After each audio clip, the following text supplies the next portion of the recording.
श्रीगणेशाय नमः। श्रीसरस्वत्यै नमः। श्रीवेदव्यासाय नमः। नारायणं नमस्कृत्य नरं चैव नरोत्तमं देवीं सरस्वतीं व्यासं ततो जयमुदीरयेत्। द्वात्रिंशदधिकशततमोऽध्यायः। श्री कृष्ण के पूछने पर कुंती का उन्हें पांडवों से कहने के लिए संदेश देना। वैशंपायन उवाच। वैशंपायन जी कहते हैं, जन्मेजय, कुंती के घर में जाकर उनके चरणों में प्रणाम करके भगवान श्री कृष्ण ने कौरव सभा में जो कुछ हुआ था वह सब समाचार उन्हें संक्षेप से कह सुनाया। वासुदेव उवाच। भगवान श्री कृष्ण बोले, बुआ जी, मैंने तथा महर्षियों ने भी नाना प्रकार के युक्ति युक्त वचन जो सर्वथा ग्रहण करने योग्य थे सभा में कहे, परंतु दुर्योधन ने उन्हें नहीं माना। जान पड़ता है दुर्योधन के वश में होकर उसी के पीछे चलने वाला यह सारा क्षत्रिय समुदाय काल से परिपक्व हो गया है, अतः शीघ्र ही नष्ट होने वाला है। अब मैं तुमसे आज्ञा चाहता हूँ, यहाँ से शीघ्र ही पांडवों के पास जाऊंगा। महाप्राज्ञे, मुझे पांडवों से तुम्हारा क्या संदेश कहना होगा उसे बताओ, मैं तुम्हारी बात सुनना चाहता हूँ। कुंत्युवाच। कुंती बोली, केशव, तुम धर्मात्मा राजा युधिष्ठिर के पास जाकर इस प्रकार कहना, बेटा, तुम्हारे प्रजा पालन रूप धर्म की बड़ी हानि हो रही है। तुम उस धर्म के अवसर को व्यर्थ न खो।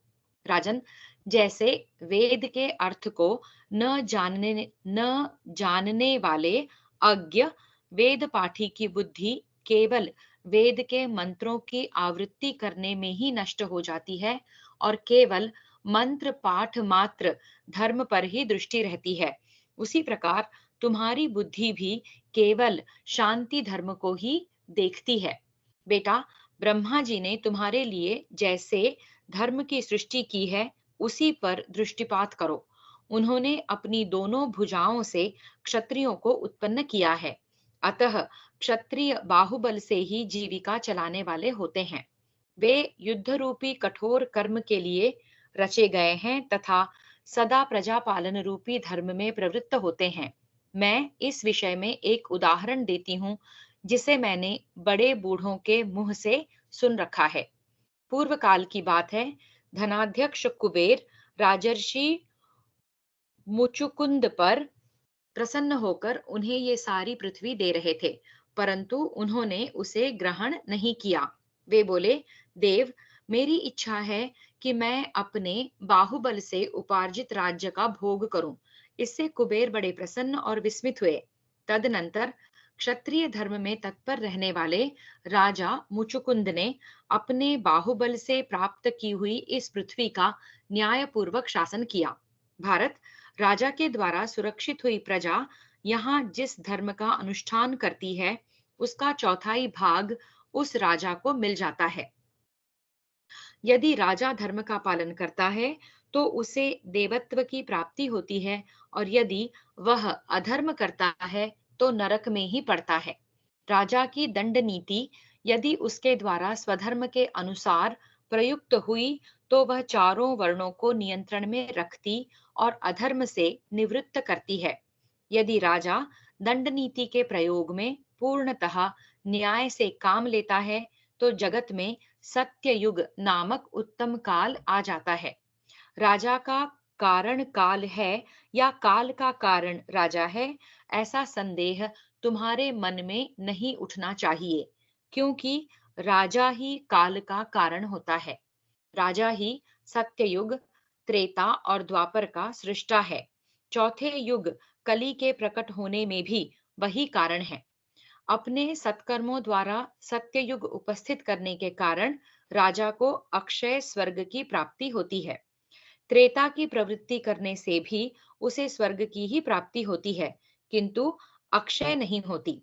द्वापर उपस्थित करने से उसे यथाभाग पुण्य और पाप का फल प्राप्त होता है, परंतु कलियुग की प्रवृत्ति करने से राजा को अत्यंत पाप यानी कि कष्ट भोगना पड़ता है।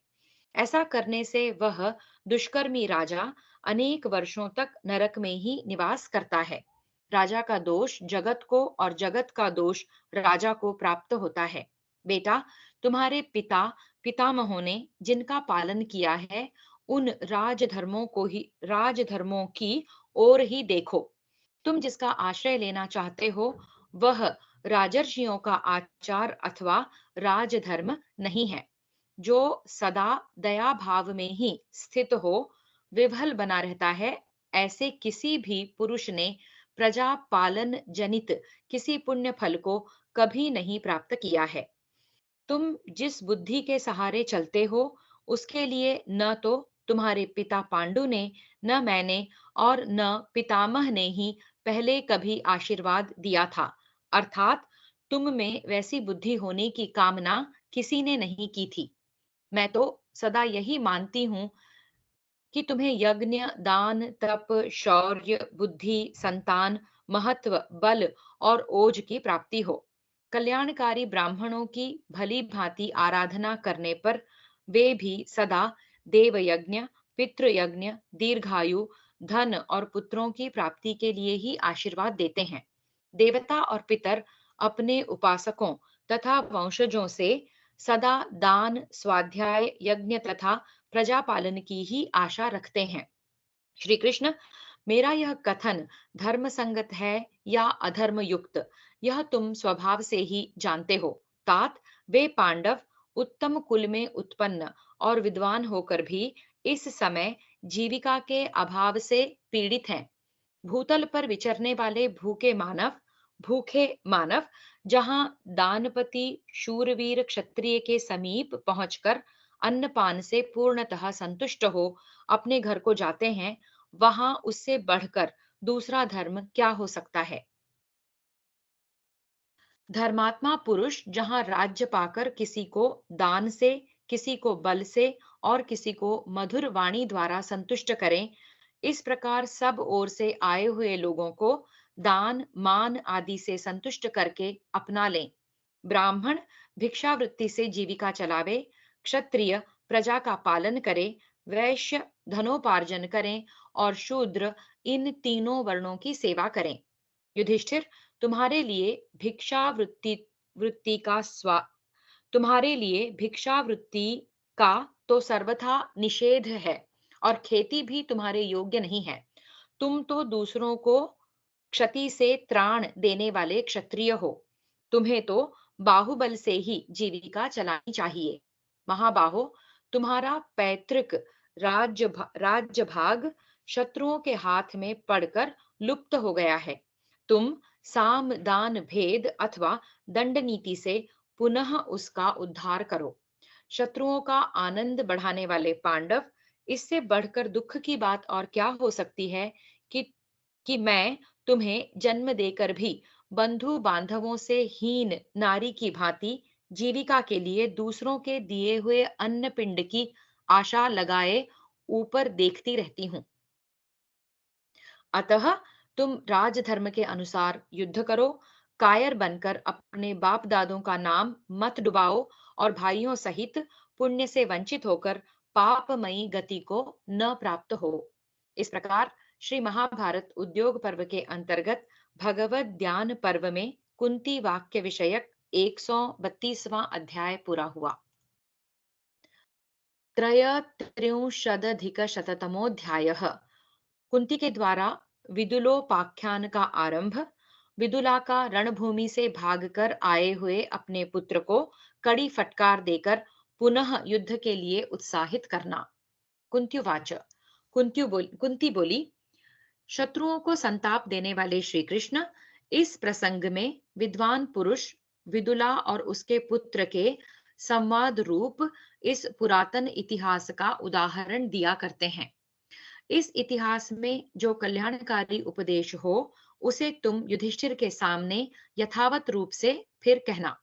विदुला नाम से प्रसिद्ध एक क्षत्रिय महिला हो गई हैं, जो उत्तम कुल में उत्पन्न, यशस्विनी, तेजस्विनी, मानिनी, जितेंद्रिया, क्षत्रिय धर्मपरायणा और दूरदर्शिनी थीं।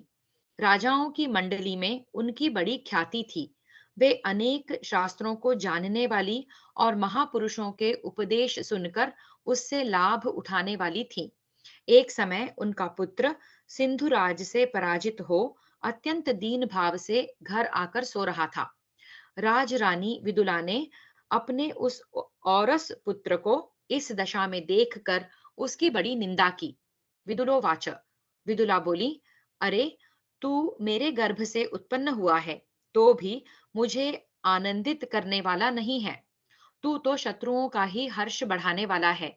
इसलिए अब मैं ऐसा समझने लगी हूं कि तू मेरी कोख से पैदा ही नहीं हुआ।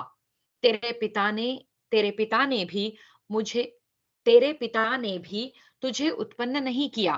फिर तुझ जैसा कायर कहां से आ गया? तू सर्वथा क्रोध शून्य है, क्षत्रियों में गणना करने योग्य नहीं है। तू नाम मात्र का पुरुष है। तेरे मन आदि सभी साधन नपुंसकों के समान हैं। क्या तू जीवन भर के लिए निराश हो गया? अरे, अब भी तो उठ और अपने कल्याण के लिए पुनः युद्ध का भार वहन कर। अपने को दुर्बल मानकर स्वयं ही अपनी अवहेलना न कर। इस आत्मा का थोड़े से धन से भरण पोषण न कर। मन को परम कल्याणमय बनाकर उसे शुभ संकल्पों से संपन्न करके निडर हो जा। भय को सर्वथा त्याग दे। ओ कायर, उठ, खड़ा हो। इस तरह शत्रु से पराजित होकर घर में शयन न कर, उद्योग शून्य न हो जा। ऐसा करके तो तू सब शत्रुओं को ही आनंद दे रहा है और मान प्रतिष्ठा से वंचित होकर बंधु बांधवों को शोक में डाल रहा है। जैसे छोटी नदी थोड़े जल से अनायास ही भर जाती है और चूहे की अंजलि थोड़े अन्न से ही भर जाती है, उसी प्रकार कायर को संतोष दिलाना बहुत सुगम है। वह थोड़े से ही संतुष्ट हो जाता है। तू शत्रु रूपी सांप के दांत तोड़ता हुआ तत्काल मृत्यु को प्राप्त हो जा। प्राण जाने का संदेह हो तो भी शत्रु के साथ युद्ध में पराक्रम ही प्रकट कर। आकाश में निशंक होकर उड़ने वाले बाज पक्षी की भांति रणभूमि में निर्भय विचरता हुआ तू गर्जना करके अथवा चुप रहकर शत्रु के छिद्र देखता रहे। कायर, तू इस प्रकार बिजली के मारे हुए मुर्दे की भांति यहाँ क्यों निश्चेष्ट होकर पड़ा है? बस तू खड़ा हो जा। शत्रुओं से पराजित होकर यहाँ पड़ा मत रहे। तू दीन होकर असा न न हो जा। तू दीन होकर असा न हो जा। अपने शौर्यपूर्ण कर्म से प्रसिद्धि प्राप्त कर। तू मध्यम, अधम अथवा निकृष्ट भाव का आश्रय न ले, वरन युद्ध भूमि में सिंहनाद करके डट जा। तू तिंदुक की जलती हुई लकड़ी के समान दो घड़ी के लिए भी प्रज्वलित हो उठ। थोड़ी देर के लिए ही सही शत्रु के सामने महान पराक्रम प्रकट कर, परंतु जीने की इच्छा से भूसी की ज्वाला रहित आग के समान केवल धुआं न कर, मंद पराक्रम से काम न ले। तू दो घड़ी भी प्रज्वलित रहना अच्छा, परंतु दीर्घ काल तक धुआं छोड़ते हुए सुलगना अच्छा नहीं। कभी भी किसी भी राजा के घर में अत्यंत कठोर अथवा अत्यंत कोमल स्वभाव के पुरुष का जन्म न हो। वीर पुरुष युद्ध में जाकर यथाशक्ति उत्तम पुरुषार्थ प्रकट करके धर्म के ऋण से उऋण होता है और अपनी निंदा नहीं करता है। विद्वान पुरुष को अभीष्ट फल की प्राप्ति हो या न हो, वह उसके लिए शोक नहीं करता। वह अपनी पूरी शक्ति के अनुसार प्राण पर्यंत निरंतर चेष्टा करता रहता है, अपने लिए धन की इच्छा नहीं करता। बेटा, धर्म को आगे रखकर या तो पराक्रम प्रकट कर अथवा उस गति को प्राप्त हो जा जो समस्त प्राणियों के लिए निश्चित है, अन्यथा किस लिए जी रहा है? कायर, तेरे इष्ट और आपूर्त कर्म नष्ट हो गए, सारी कीर्ति धूल में मिल गई और भोग का मूल साधन राज्य भी छिन गया। अब तू किस लिए जी रहा है? मनुष्य डूबते समय अथवा ऊंचे से नीचे गिरते समय भी शत्रु की टांग अवश्य पकड़े, और ऐसा करते समय यदि उसका मूलोच्छेद हो जाए तो भी किसी प्रकार विषाद न करे।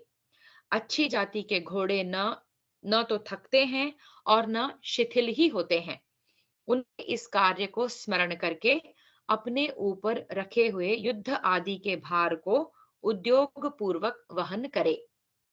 बेटा, तू धैर्य और स्वाभिमान का अवलंबन कर, अपने पुरुषार्थ को जान, और तेरे कारण डूबे हुए इस वंश का तू स्वयं ही उद्धार कर। जिसके महान और अद्भुत पुरुषार्थ एवं चरित्र की सब लोग चर्चा नहीं करते हैं, वह मनुष्य अपने द्वारा जनसंख्या की वृद्धि मात्र करने वाला है। मेरी दृष्टि में न तो वह स्त्री है और न ही पुरुष है, न पुरुष ही है।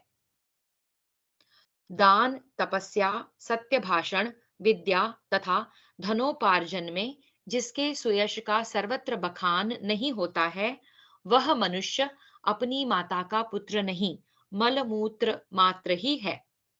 जो शास्त्र ज्ञान, तपस्या, धन संपत्ति अथवा पराक्रम के द्वारा दूसरे लोगों को पराजित कर देता है, वह उसी श्रेष्ठ कर्म के द्वारा पुरुष कहलाता है। तुझे हिजड़ों, कपालिकों, क्रूर मनुष्यों तथा कायरों के लिए उचित भिक्षा आदि निंदनीय वृत्ति का आश्रय कभी नहीं लेना चाहिए, क्योंकि वह अपयश फैलाने वाली और दुखदायिनी होती है।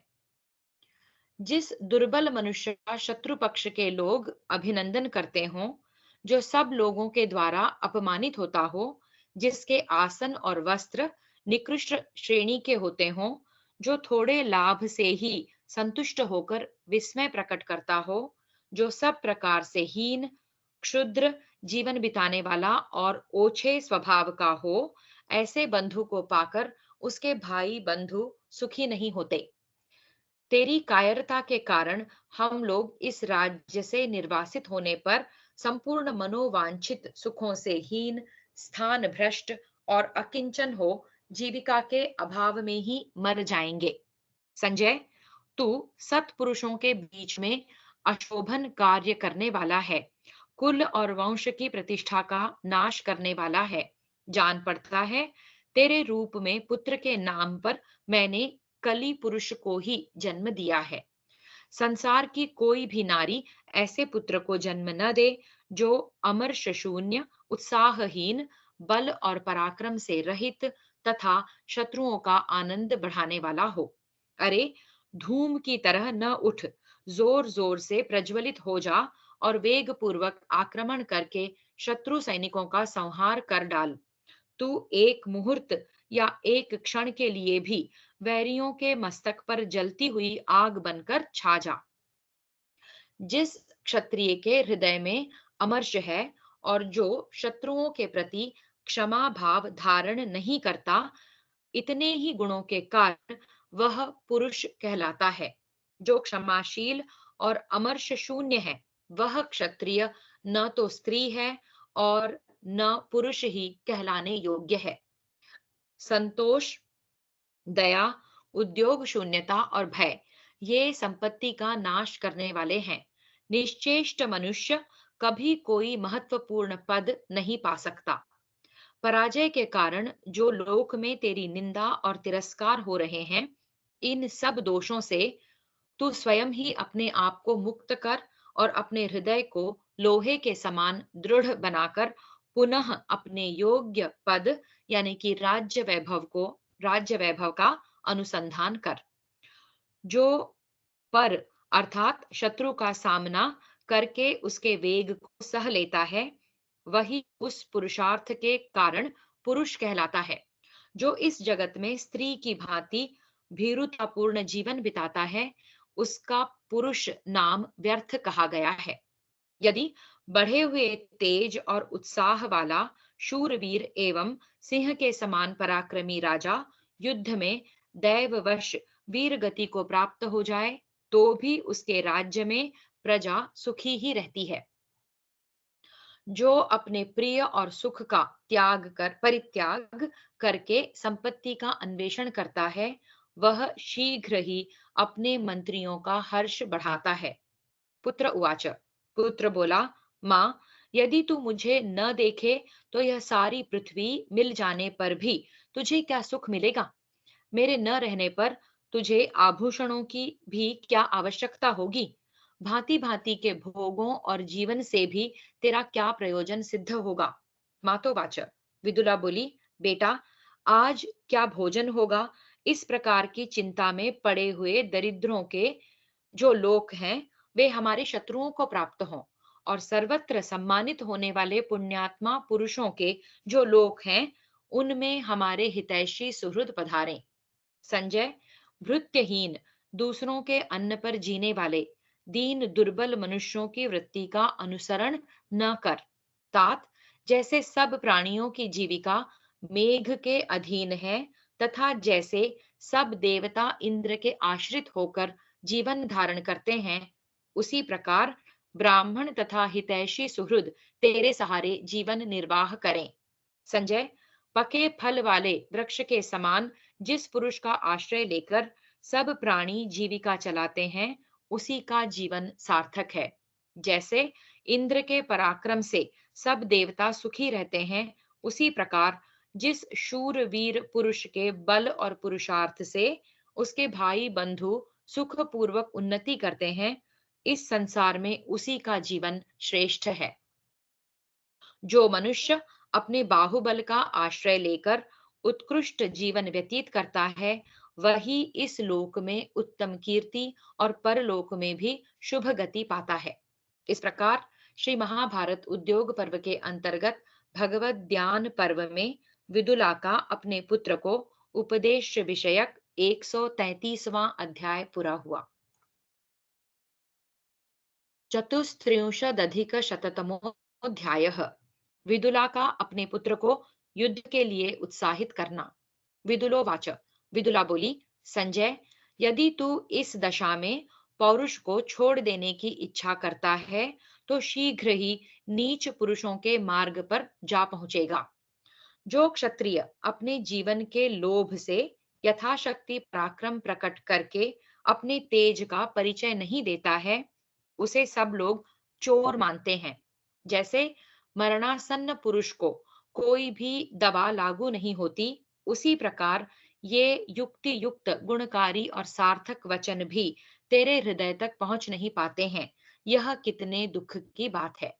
देख, सिंधुराज की प्रजा उससे संतुष्ट नहीं है, तथापि तेरी दुर्बलता के कारण किंग कर्तव्य विमूढ़ हो उदासीन बैठी हुई है, और सिंधुराज पर विपत्तियों के आने की बाट जोह रही है। दूसरे राजा भी तेरा पुरुषार्थ देखकर इधर उधर से विशेष चेष्टा पूर्वक सहायक साधनों की वृद्धि करके सिंधुराज के शत्रु हो सकते हैं। तू उन सब के साथ मैत्री करके यथा समय अपने शत्रु सिंधुराज पर विपत्ति आने की प्रतीक्षा करता हुआ पर्वतों की दुर्गम गुफा में विचरता रहे, क्योंकि यह सिंधुराज कोई अजर अमर तो है नहीं। तेरा नाम तो संजय है, परंतु तुझ में इस नाम के अनुसार गुण मैं नहीं देख रही हूँ। बेटा, युद्ध में विजय प्राप्त करके अपना नाम सार्थक कर, व्यर्थ संजय नाम का नाम न धारण कर। जब तू बालक था, उस समय एक उत्तम दृष्टि वाले परम बुद्धिमान ब्राह्मण ने तेरे विषय में कहा था कि यह एक महान संकट में पड़कर भी पुनः वृद्धि को प्राप्त होगा। उस ब्राह्मण की बात को याद करके मैं यह आशा करती हूँ कि तेरी विजय होगी। तात, इसीलिए मैं बार बार तुझसे कहती हूँ और कहती रहूंगी। जिसके प्रयोजन की सिद्धि होने पर उससे संबंध रखने वाले दूसरे लोग भी संतुष्ट एवं उन्नति को प्राप्त होते हैं, नीति मार्ग पर चलकर अर्थ सिद्धि के लिए प्रयत्न करने वाले उस पुरुष को निश्चय ही अपने अभीष्ट की सिद्धि होती है।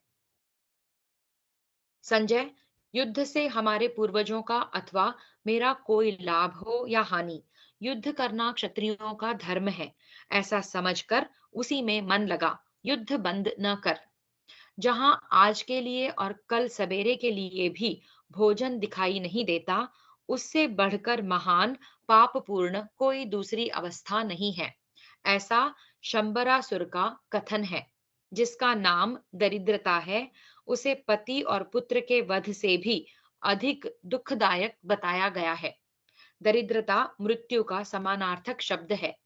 मैं उच्च कुल में उत्पन्न हो हंसी की भांति एक सरो हंसी की भांति एक सरोवर से दूसरे सरोवर में आई हूँ। हंसी की भांति मैं उच्च कुल में उत्पन्न हो हंसी की भांति एक सरोवर से दूसरे सरोवर में आई और इस राज्य की स्वामिनी समस्त कल्याणमय साधनों में संपन्न तथा पति देव के परम आदर की पात्र हुई।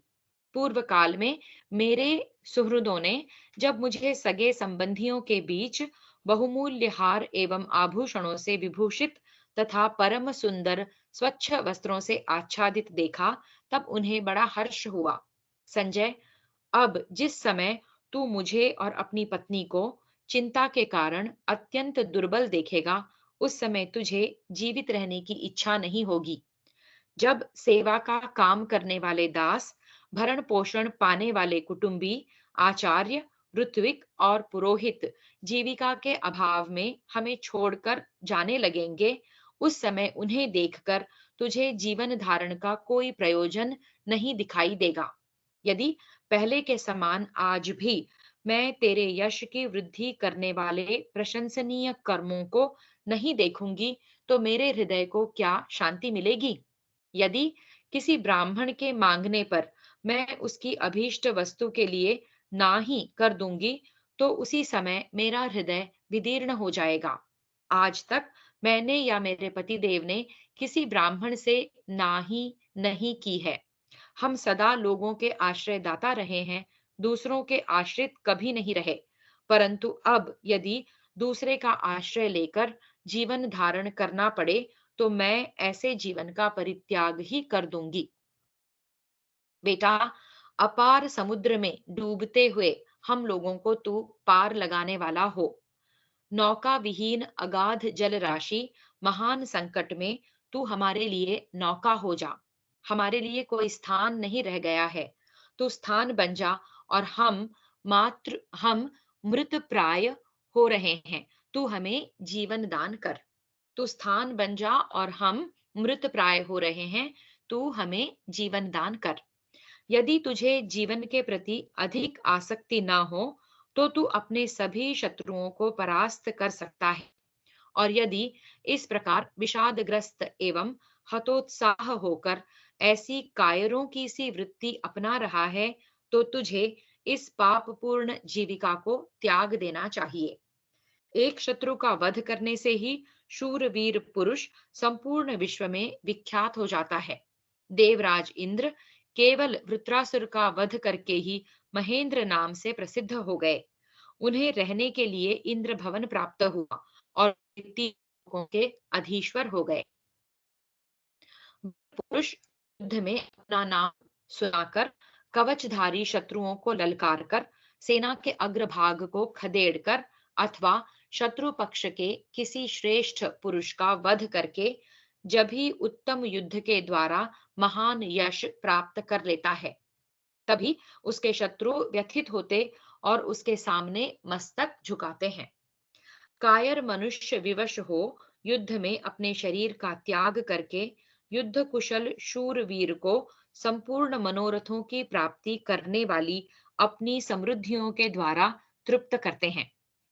जिसका भयानक रूप से पतन हुआ है, वह राज्य प्राप्त हो जाए या जीवन ही संकट पड़ जाए, किसी भी दशा में अपने हाथ में आए हुए शत्रु को श्रेष्ठ पुरुष शेष नहीं रहने देते हैं।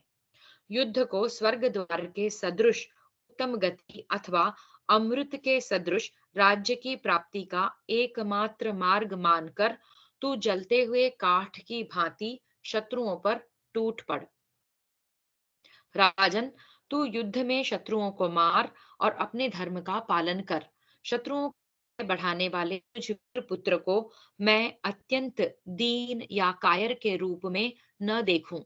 मैं तुझे दीन से भी दीन के समान दयनीय अवस्था में पड़ा हुआ तथा शोकमग्न हुए अपने पक्ष के और गर्जन तर्जन करते हुए शत्रु पक्ष के लोगों से घिरा हुआ नहीं देखना चाहती।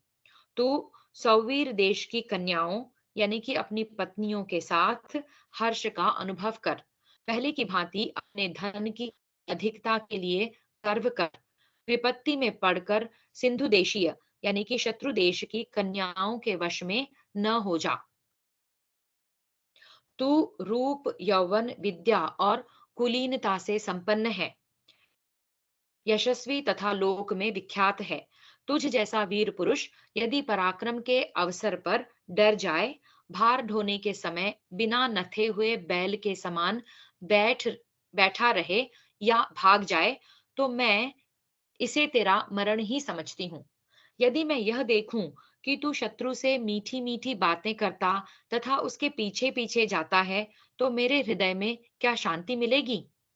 इस कुल में कभी कोई ऐसा पुरुष नहीं उत्पन्न हुआ जो दूसरे के पीछे पीछे चला हो। तात, तू दूसरे का सेवक होकर जीवित रहने के योग्य नहीं है।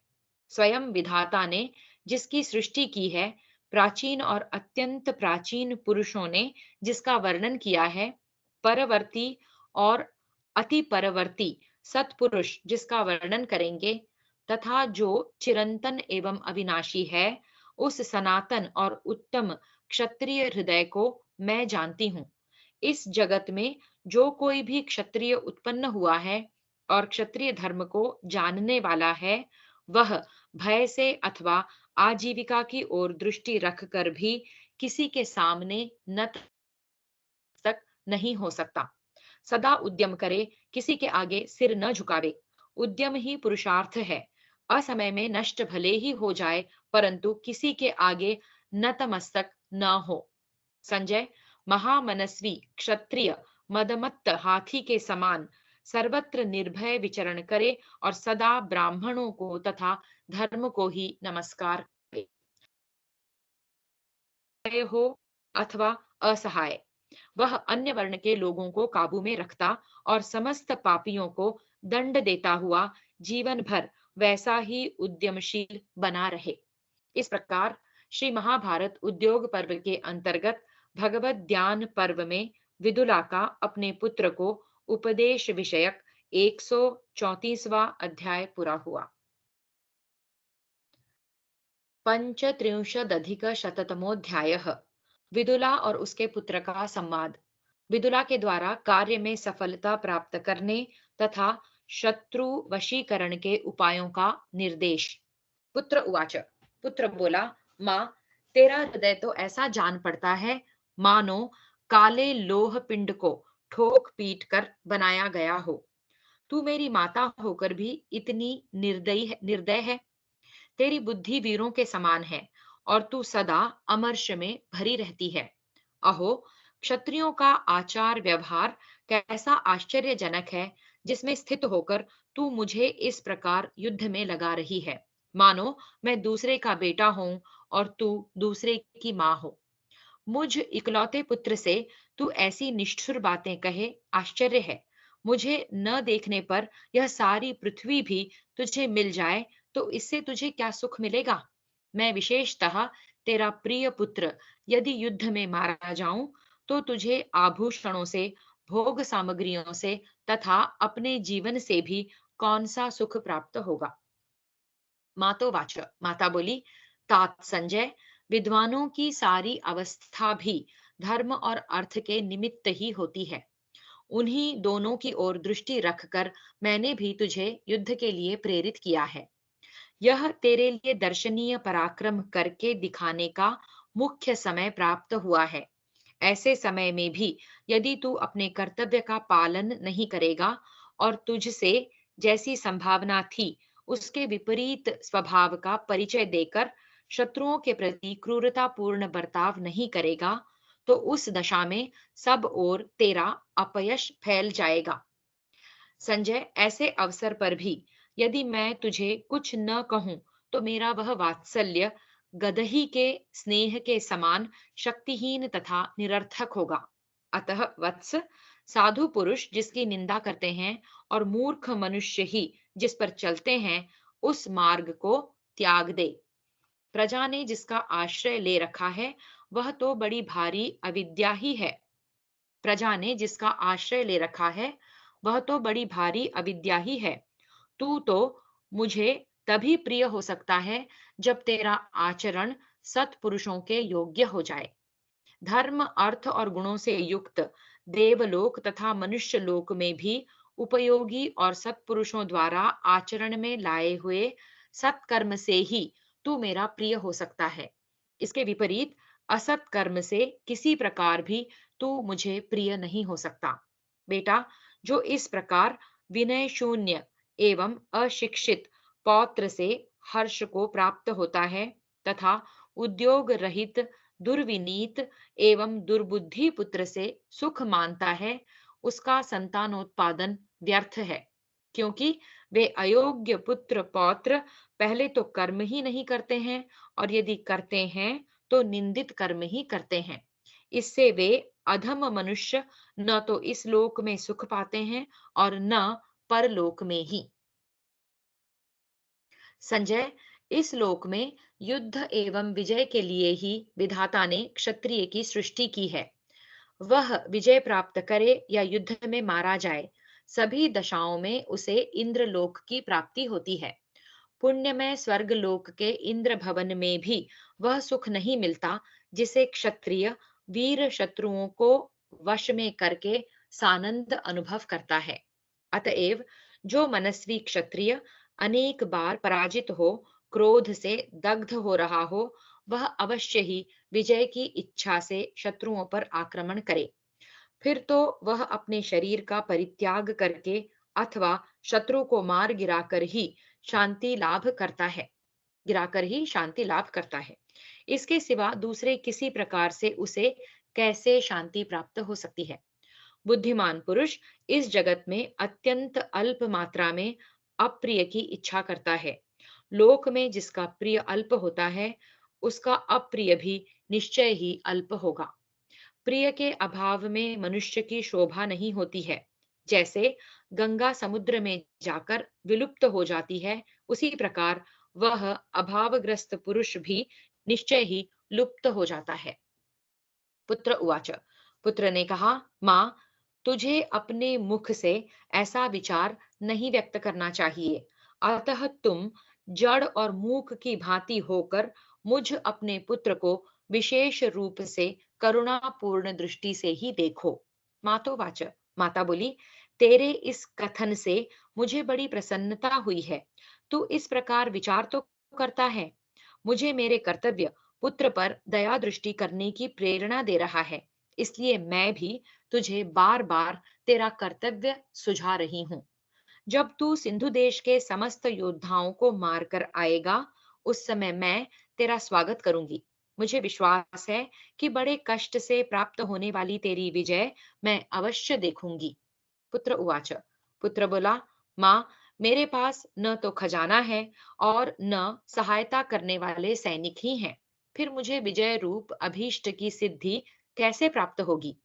अपनी इस दारुण अवस्था के विषय में स्वयं ही विचार करके मैंने राज्य की ओर से अपना अनुराग उसी प्रकार दूर हटा लिया है, जैसे स्वर्ग की ओर से पापी का भाव हट जाता है। क्या तू ऐसा कोई उपाय देख रही है जिससे मैं विजय पा सकूं? परिपक्व बुद्धि वाली माँ, मेरे इस प्रश्न के अनुसार तू कोई उत्तम उपाय बता दे। मैं तेरे संपूर्ण आदेशों का यथोचित रीति से पालन करूंगा। मातोवाच। माता बोली, बेटा, पहले की संपत्ति नष्ट हो गई है, यह सोचकर तुझे अपनी अवज्ञा नहीं करनी चाहिए, क्योंकि धन वैभव तो नष्ट होकर पुनः प्राप्त हो जाते हैं और प्राप्त होकर भी फिर नष्ट हो जाते हैं। अतः बुद्धिहीन पुरुषों को ईर्ष्यावश ही धन की प्राप्ति के लिए कर्मों का आरंभ नहीं करना चाहिए। तात, सभी कर्मों के फल में सदा अनित्यता रहती है। कभी उनका फल मिलता है और कभी नहीं भी मिलता है। इस अनित्यता को जानते हुए भी बुद्धिमान पुरुष कर्म करते हैं और वे कभी असफल होते हैं तो कभी सफल भी हो जाते हैं। परंतु जो कर्मों का आरंभ ही नहीं करते, वे तो कभी अपने अभीष्ट की सिद्धि में सफल नहीं होते। अतः कर्मों को छोड़कर निश्चेष्ट बैठने का यह एक ही परिणाम होता है कि मनुष्यों को कभी अभीष्ट मनोरथ की प्राप्ति नहीं हो सकती, परंतु कर्मों के कर्मों में उत्साहपूर्वक लगे रहने पर तो दोनों प्रकार के परिणामों की संभावना रहती है।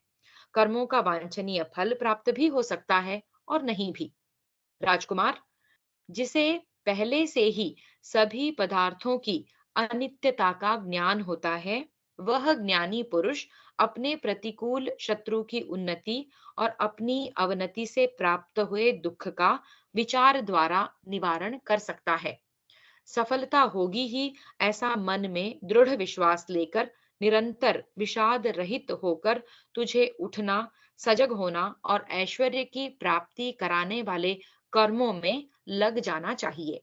वत्स, देवताओं सहित ब्राह्मणों का पूजन तथा अन्यान्य मांगलिक कार्य संपन्न करके प्रत्येक कार्य का आरंभ करने वाले बुद्धिमान राजा की शीघ्र उन्नति होती है।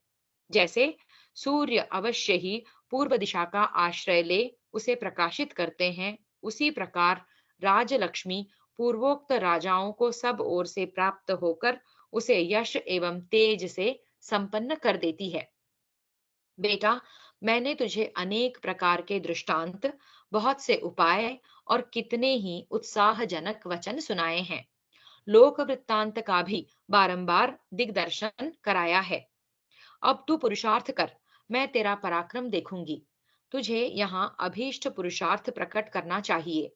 जो लोग सिंधु राज पर कुपित हों, जिनके मन में धन का लोभ हो, जो सिंधु नरेश के आक्रमण से सर्वथा क्षीण हो गए हों, जिन्हें अपने बल और पौरुष पर गर्व हो, तथा जो तेरे शत्रुओं द्वारा अपमानित हों, उनसे बदला लेने के लिए होड़ लगाए बैठे हों, उन सब को तू सावधान होकर दान मान के द्वारा अपने पक्ष में कर ले।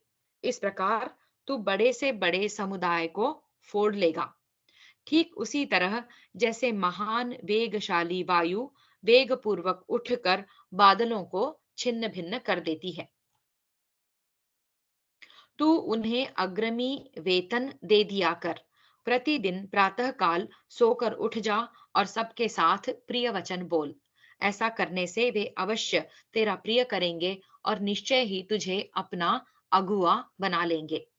शत्रुओं को जो ही यह मालूम हो जाता है कि उसका विपक्षी प्राणों का मोह छोड़कर युद्ध करने के लिए तैयार है, तभी घर में रहने वाले सर्प की भांति उसके भय से वह उद्विग्न हो उठता है। यदि शत्रु को पराक्रम संपन्न जानकर अपनी असमर्थता के कारण उसे वश में न कर सके, तो उसे विश्वसनीय दूतों द्वारा साम एवं दान नीति का प्रयोग करके अनुकूल बना ले, जिससे वह आक्रमण न करके शांत बैठा रहे। ऐसा करने से अंततोगत्वा उसका वशीकरण हो जाएगा। इस प्रकार शत्रु को शांत कर देने से निर्भय आश्रय प्राप्त होता है। उसे प्राप्त कर लेने पर युद्ध आदि में न फंसने के कारण अपने धन की वृद्धि होती है। फिर धन संपन्न राजा का बहुत से मित्र आश्रय लेते हैं और उसकी सेवा करते हैं। इसके विपरीत जिसका धन नष्ट हो गया है, उसके मित्र और भाई बंधु भी उसे त्याग देते हैं, उस पर विश्वास नहीं करते हैं तथा उसके जैसे लोगों की निंदा भी करते रहते हैं। जो शत्रु को सहायक बनाकर उसका विश्वास करता है, वह राज्य प्राप्त कर लेगा। इसकी कभी संभावना ही नहीं करनी चाहिए। जो शत्रु को सहायक बनाकर उसका विश्वास करता है, वह राज्य प्राप्त कर लेगा, इसकी कभी संभावना ही नहीं करनी चाहिए। इस प्रकार श्री महाभारत उद्योग पर्व के अंतर्गत भगवत ज्ञान पर्व में विदुला को पुत्र का उपदेश विषयक 135वां अध्याय पूरा हुआ। षट्त्रिंशदधिकशततमोऽध्यायः। विदुला के उपदेश से उसके पुत्र का युद्ध के लिए उद्यत होना। मातोवाच, माता बोली, पुत्र, कैसी भी आपत्ति क्यों न आ जाए, राजा को कभी भयभीत होना या घबराना नहीं चाहिए। यदि वह डरा हुआ हो, तो भी डरे हुए के समान कोई बर्ताव न करे। राजा को भयभीत देखकर उसके पक्ष के सभी लोग भयभीत हो जाते हैं। राज्य की प्रजा, सेना और मंत्री भी उससे भिन्न विचार रखने लगते हैं। उसमें से कुछ लोग तो उस राजा के शत्रुओं की शरण में चले जाते हैं। दूसरे लोग उसका त्याग मात्र कर देते हैं और कुछ लोग जो पहले राजा द्वारा अपमानित हुए होते हैं, वे उस अवस्था में उसके ऊपर प्रहार करने की भी इच्छा कर लेते हैं। जो लोग अत्यंत सुहृद होते हैं, वे ही उस संकट के समय उस राजा के पास रह जाते हैं, परंतु वे भी असमर्थ होने के कारण बंधे हुए बछड़े वाली गायों की भांति कुछ कर नहीं पाते, केवल मन ही मन उसकी मंगल कामना करते रहते हैं। जो विपत्ति की अवस्था में शोक करते हुए राजा के साथ साथ स्वयं भी वैसे ही शोकमग्न हो जाते हैं, मानो उनके कोई सगे भाई बंधु विपन्न हो गए हों। क्या ऐसे ही लोगों को तूने सुहृद माना है? क्या तूने भी पहले ऐसे सुहृदों का सम्मान किया है, जो संकट में पड़े हुए राजा के राज्य को अपना ही मानकर उसकी तथा राजा की रक्षा के लिए कृत संकल्प होते हैं? ऐसे सुहृदों को तो कभी अपने से विलग न कर, और वे भी भयभीत अवस्था में तेरा परित्याग न करें। फिर से देखते हैं। जो संकट में पड़े हुए राजा के राज्य को अपना ही मानकर उसकी तथा राजा की रक्षा के लिए कृत संकल्प होते हैं, ऐसे सुहृदों को तू कभी अपने से विलग न कर, और वे भी भयभीत अवस्था में तेरा परित्याग न करें।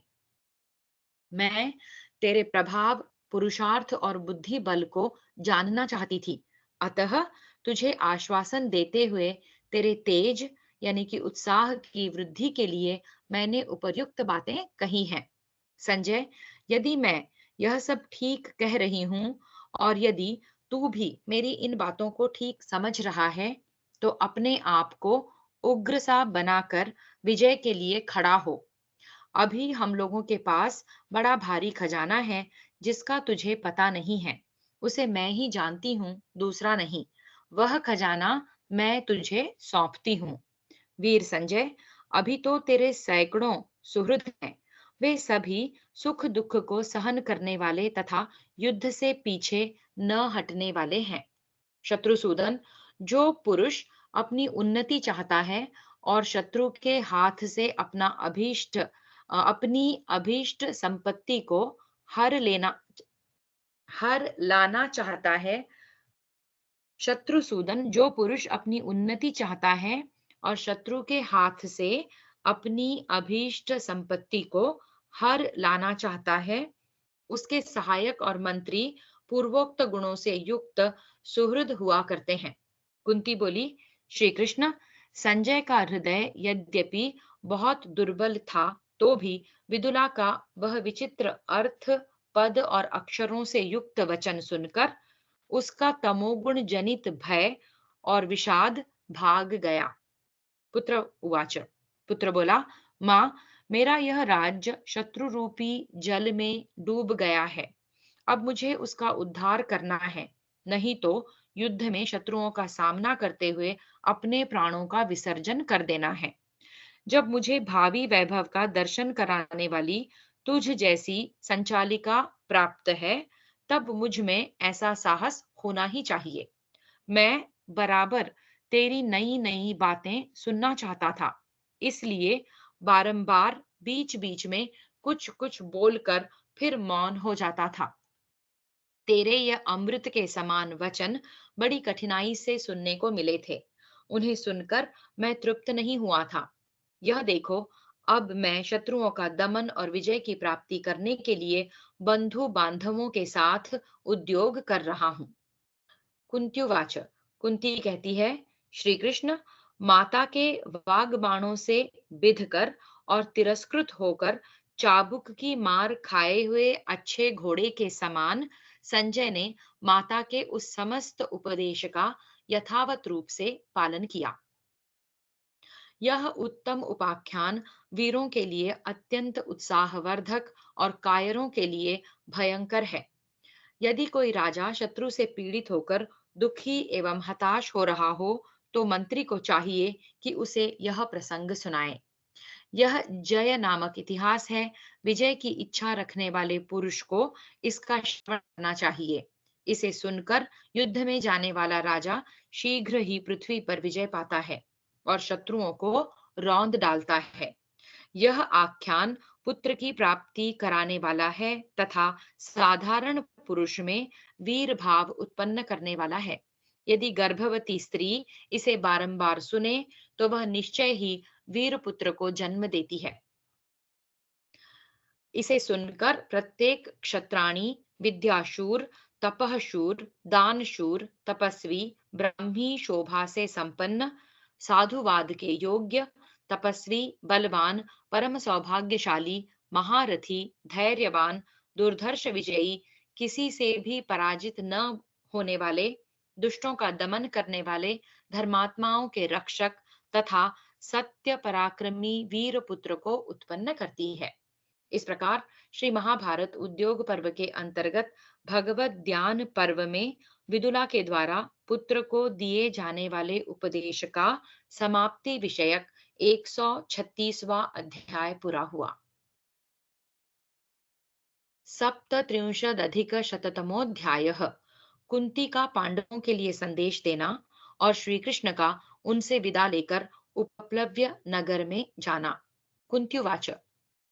कुंती बोली, केशव, तुम अर्जुन से जाकर कहना, तुम्हारे जन्म के समय जब मैं नारियों से घिरी हुई आश्रम के सूतिका गृह में बैठी थी, उसी समय आकाश में यह दिव्य रूपा मनोरम वाणी सुनाई दी।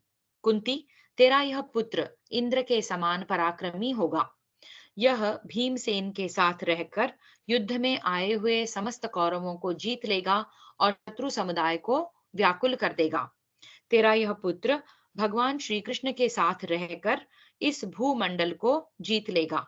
इसका यश स्वर्ग लोक तक फैल जाएगा और यह संग्राम में विपक्षी कौरवों को मारकर अपने पैतृक राज्य भाग का पुनरुद्धार करेगा। यह शोभा संपन्न बालक अपने भाइयों के साथ 3 अश्वमेध यज्ञों का अनुष्ठान करेगा। अच्युत, सव्यसाची अर्जुन जैसा सत्य प्रतिज्ञ है तथा उसमें जितना बल एवं दुर्जय शक्ति है, उसे तुम ही जानते हो। दशार्ह कुल नंदन श्री कृष्ण, आकाशवाणी ने जैसा कहा है वैसा ही हो, यही मेरी भी इच्छा है। वृष्णि नंदन, यदि धर्म की सत्ता है तो वह सब उसी रूप में सत्य होगा। श्री कृष्ण, तुम स्वयं भी वह सब कुछ उसी रूप में पूर्ण करोगे। आकाशवाणी ने जैसा कहा है उसमें मैं किसी दोष की उद्भावना नहीं करती हूँ। मैं तो उस महान धर्म को नमस्कार करती हूँ, क्योंकि धर्म ही समस्त प्रजा को धारण करता है।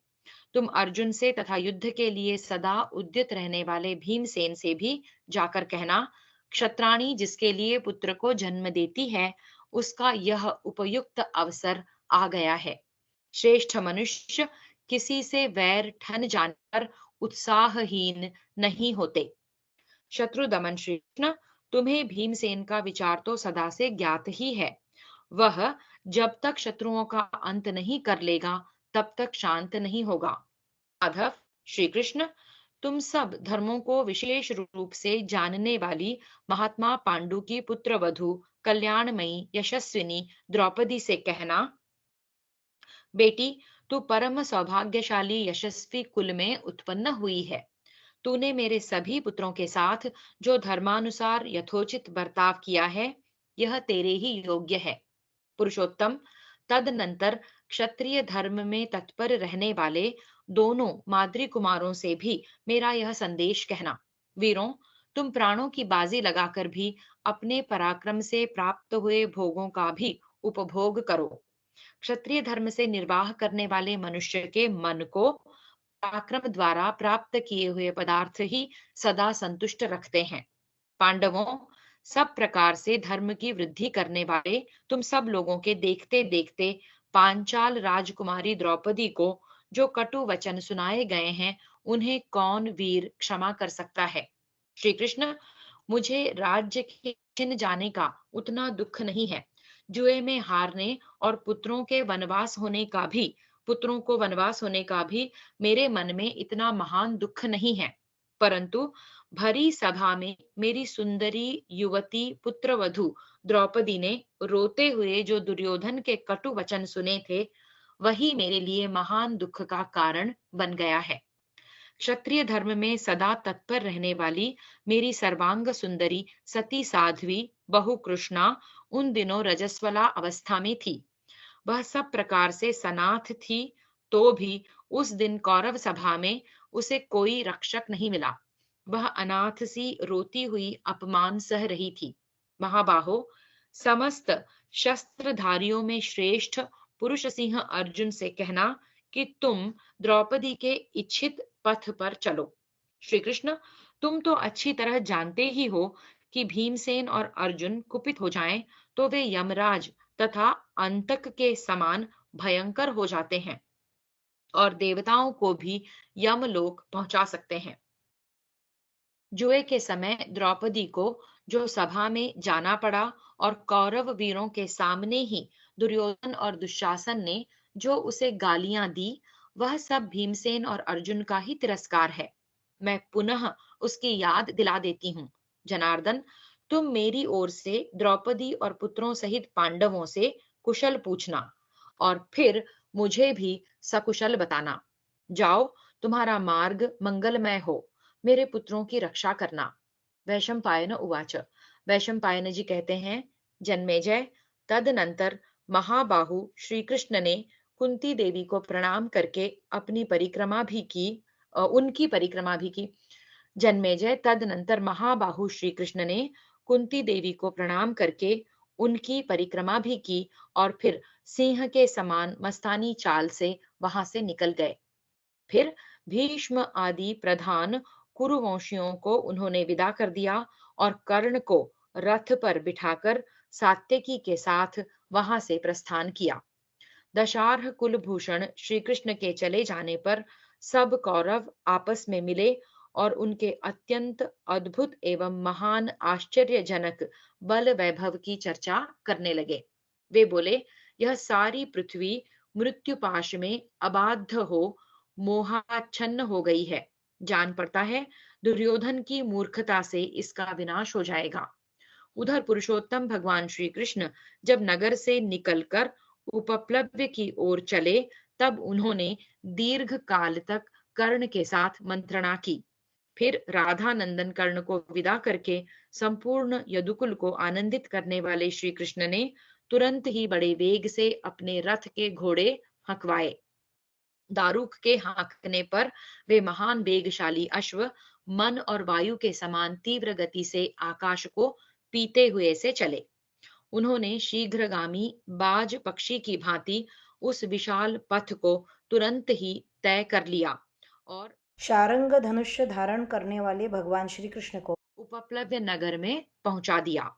इस प्रकार श्री महाभारत उद्योग पर्व के अंतर्गत भगवत ज्ञान पर्व में कुंती वाक्य विषयक 137वां अध्याय पूरा हुआ। अष्टत्रिंशदधिकशततमोऽध्यायः। भीष्म और द्रोण का दुर्योधन को समझाना। वैशंपायन उवाच। वैशंपायन जी कहते हैं, जन्मेजय, कुंती का कथन सुनकर महारथी भीष्म और द्रोण ने अपने आज्ञा का उल्लंघन करने वाले दुर्योधन से इस प्रकार कहा। पुरुष सिंह, कुंती ने श्री कृष्ण के समीप जो अर्थयुक्त, धर्म संगत, परम उत्तम एवं अत्यंत भयंकर बात कही है, उसे तुमने भी सुना ही होगा। कुरुनंदन, कुंती के पुत्र श्री कृष्ण की सम्मति के अनुसार वह सब कार्य करेंगे। अब राज्य लिए बिना वे कदापि शांत नहीं रह सकते।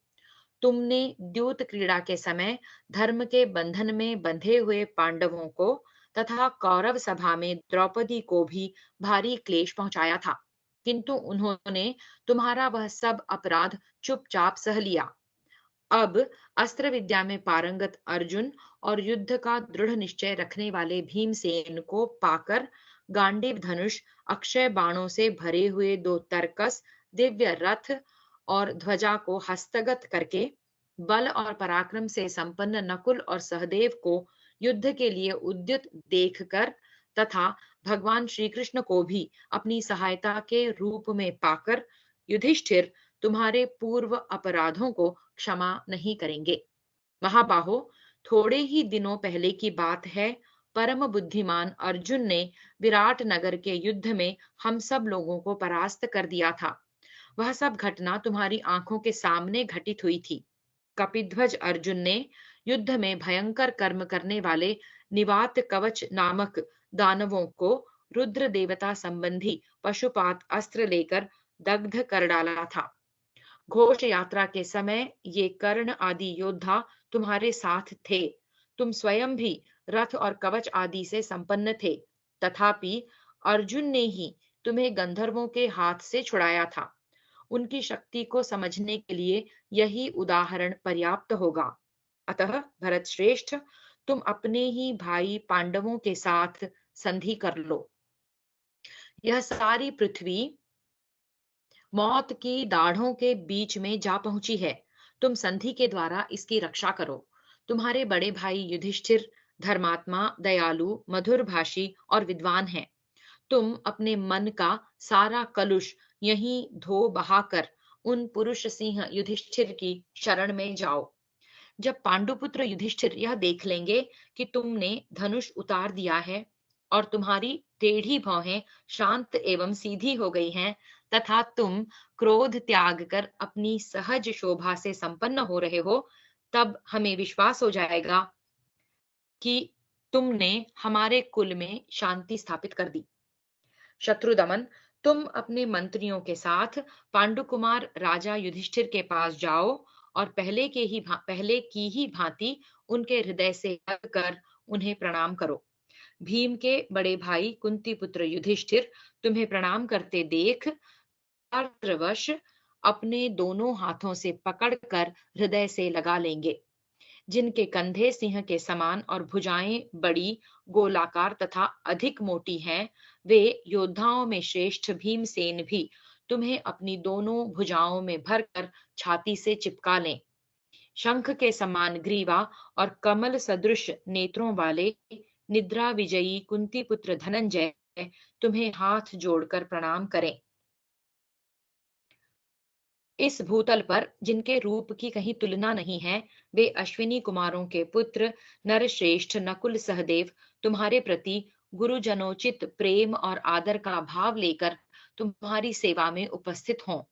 भूपाल, तुम अभिमान छोड़कर अपने उन बिछुड़े हुए भाइयों से मिल जाओ और यह अपूर्व मिलन देखकर श्री कृष्ण आदि सब नरेश अपने नेत्रों से आनंद के आंसू बहावें। तदनंतर तुम अपने भाइयों के साथ इस सारी पृथ्वी का शासन करो और ये राजा लोग एक दूसरे से मिलजुल कर हर्ष पूर्वक यहाँ से पधारें। राजेंद्र, इस युद्ध से तुम्हें कोई लाभ नहीं होगा। तुम्हारे हितैषी सुहृद जो तुम्हें युद्ध से रोकते हैं, उनकी वह बात सुनो और मानो, क्योंकि युद्ध छिड़ जाने पर क्षत्रियों का निश्चय ही विनाश दिखाई दे रहा है। वीर, ग्रह और नक्षत्र प्रतिकूल हो रहे हैं, पशु और पक्षी भयंकर शब्द कर रहे हैं तथा नाना प्रकार के ऐसे उत्पात यानी कि अपशकुन दिखाई देते हैं जो क्षत्रियों के विनाश की सूचना देते हैं। विशेषतः यहाँ हमारे घर में बुरे निमित्त दृष्टिगोचर होते हैं। जलती हुई उल्काएं गिरकर तुम्हारी सेना को पीड़ित कर रही हैं। प्रजानाथ, हमारे सारे वाहन अप्रसन्न एवं रोते से दिखाई देते हैं। गीध तुम्हारी सेनाओं को चारों ओर से घेर कर बैठते हैं। इस नगर तथा राजभवन की शोभा अब पहले जैसी नहीं रही। सारी दिशाएं जलती सी प्रतीत होती हैं और उनमें अमंगल सूचक शब्द करती हुई गीदड़ियां फिर रही हैं। महाबाहो, तुम पिता, माता तथा हम हितैषियों का कहना मानो। अब शांति स्थापन और युद्ध दोनों तुम्हारे ही अधीन है। शत्रुसूदन, यदि तुम सुहृदों की बातें नहीं मानोगे तो अपनी सेना को अर्जुन के बाणों से अत्यंत पीड़ित होती देखकर पछताओगे। यदि हमारी ये बातें तुम्हें विपरीत जान पड़ती हैं, तो जिस समय युद्ध में गर्जना करने वाले महाबली भीमसेन का विकट सिंहनाद और अर्जुन के गांडीव धनुष की टंकार सुनोगे, उस समय तुम्हें ये बातें याद आएंगी। इस प्रकार श्री महाभारत उद्योग पर्व के अंतर्गत भगवत ध्यान पर्व में भीष्म द्रोण वाक्य विषयक 138वां अध्याय पूरा हुआ। चत्वारिंशदधिकशततमोऽध्यायः। भीष्म से वार्तालाप आरंभ करके द्रोणाचार्य का दुर्योधन को पुनः संधि के लिए समझाना। वैशंपायन उवाच। वैशंपायन जी कहते हैं, जन्मेजय, भीष्म और द्रोणाचार्य के इस प्रकार कहने पर दुर्योधन का मन उदास हो गया। उसने टेढ़ी आंखों से देखकर और भौहों को बीच से सिकोड़ कर मुंह नीचा कर लिया। वह उन दोनों से कुछ बोला नहीं। उसे उदास देख नरश्रेष्ठ भीष्म और द्रोण एक दूसरे की ओर देखते हुए उसके निकट ही पुनः इस प्रकार बात करने लगे। भीष्म उवाच। भीष्म बोले, अहो, जो गुरुजनों की सेवा के लिए उत्सुक, किसी के भी दोष न देखने वाले ब्राह्मण भक्त और सत्यवादी हैं, उन्हीं युधिष्ठिर से हमें युद्ध करना पड़ेगा। इससे बढ़कर महान दुख की बात और क्या होगी। द्रोण उवाच। द्रोणाचार्य ने कहा, राजन, मेरा अपने पुत्र अश्वत्थामा के प्रति जैसा आदर है, उससे भी अधिक अर्जुन के प्रति है। कपिध्वज अर्जुन में मेरे प्रति बहुत विनय भाव है। मेरे पुत्र से भी बढ़कर प्रियतम उन्हीं अर्जुन से मुझे क्षत्रिय धर्म का आश्रय लेकर युद्ध करना पड़ेगा। क्षात्र वृत्ति को धिक्कार है। मेरी ही कृपा से अर्जुन अन्य धनुर्धरों से श्रेष्ठ हो गए हैं। इस समय जगत में उनके समान दूसरा कोई धनुर्धर नहीं है। जैसे यज्ञ में आया हुआ मूर्ख ब्राह्मण प्रतिष्ठा नहीं पाता, उसी प्रकार जो मित्रद्रोही, दुर्भावना युक्त, नास्तिक, कुटिल और शठ है, वह सत्पुरुषों में कभी सम्मान नहीं पाता है। पापात्मा मनुष्यों को पापों से रोका जाए तो भी वह पाप ही करना चाहता है, और जिसका हृदय शुभ संकल्प से युक्त है, वह पुण्यात्मा पुरुष किसी पापी के द्वारा पाप के लिए प्रेरित होने पर भी शुभ कर्म करने की ही इच्छा रखता है। भरत श्रेष्ठ, तुमने पांडवों के साथ सदा मिथ्या बर्ताव, छल कपट ही किया है, तो भी ये सदा तुम्हारा प्रिय करने में ही लगे रहे हैं। अतः तुम्हारे ये ईर्ष्या द्वेष आदि दोष तुम्हारा ही अहित करने वाले होंगे। कुरुकुल के वृद्ध पुरुष भीष्म जी ने, मैंने, विदुर जी ने तथा भगवान श्री कृष्ण ने भी तुमसे तुम्हारे कल्याण की ही बात बताई है, तथापि तुम उसे मान नहीं रहे हो।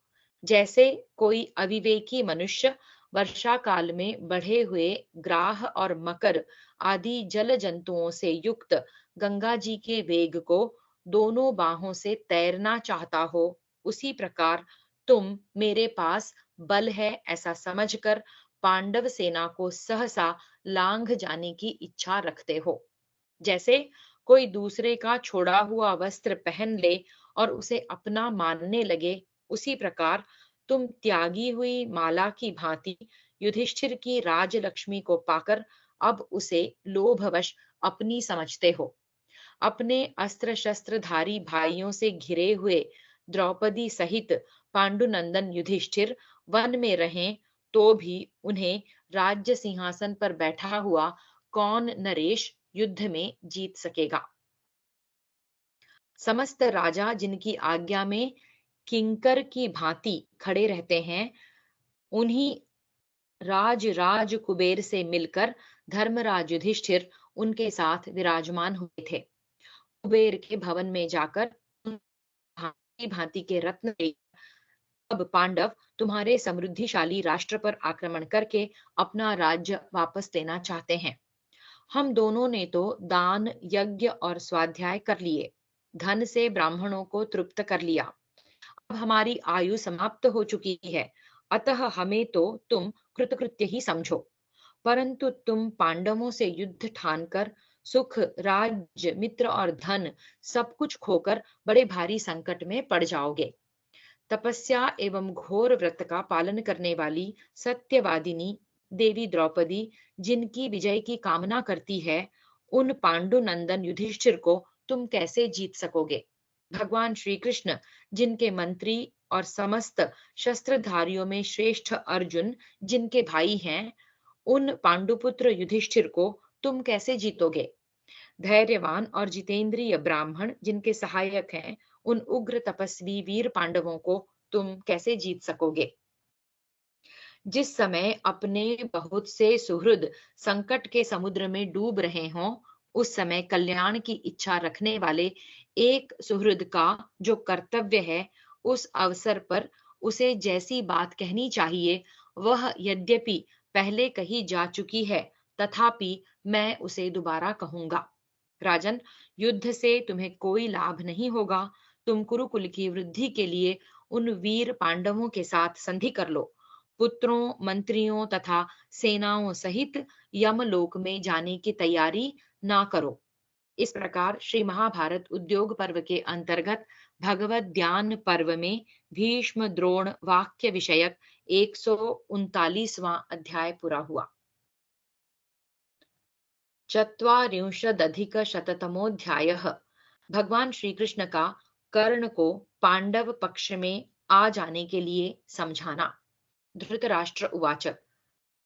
धृतराष्ट्र ने पूछा, संजय, राजपुत्रों तथा सेवकों से घिरे हुए शत्रुवीरों का संहार करने वाले अप्रमेय स्वरूप भगवान श्री कृष्ण जब राधानंदन कर्ण को रथ पर बिठाकर हस्तिनापुर से बाहर निकल गए, तब उन्होंने उससे क्या कहा?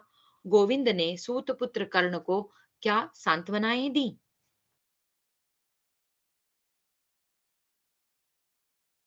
मेघ के समान गंभीर स्वर से बोलने वाले भगवान श्री कृष्ण ने उस समय कर्ण से जो मधुर अथवा कठोर वचन कहा हो, वह सब मुझे बताओ। संजय उवाच। संजय बोले, भारत, अप्रमेय स्वरूप मधुसूदन श्री कृष्ण ने राधानंदन कर्ण से जो तीक्ष्ण, मधुर, प्रिय, धर्मसम्मत, सत्य, हितकर एवं हृदय ग्राह्य बातें क्रमशः कही थी, उन सब को आप मुझसे सुनिए। वासुदेव उवाच। श्री कृष्ण ने कहा, राधानंदन, तुमने वेदों के पारंगत ब्राह्मणों की उपासना की है। तत्व ज्ञान के लिए संयम नियम से रहकर दोष दृष्टि का परित्याग करके उन ब्राह्मणों से अपनी शंकाएं पूछी हैं। कर्ण, सनातन वैदिक सिद्धांत क्या है, इसे तुम अच्छी तरह जानते हो। धर्मशास्त्रों के सूक्ष्म विषयों के भी तुम परिनिष्ठित विद्वान हो। कर्ण, कन्या के गर्भ से जो पुत्र उत्पन्न होता है, उसके दो भेद बताए जाते हैं, कानीन और सहोड़। जो विवाह से पहले उत्पन्न होता है, वह कानीन है, और जो विवाह के पहले गर्भ में आकर विवाह के बाद उत्पन्न होता है, वह सहोड़ कहलाता है। वैसे पुत्र की माता का जिसके साथ विवाह होता है, शास्त्रज्ञों ने उसी को उसका पिता बताया है। कर्ण, तुम्हारा जन्म भी इसी प्रकार हुआ है। तुम कुंती के ही कन्यावस्था में उत्पन्न हुए पुत्र हो, अतः तुम भी धर्मानुसार पांडु के ही पुत्र हो। इसलिए आओ, धर्मशास्त्र के निश्चय के अनुसार तुम ही राजा होगे।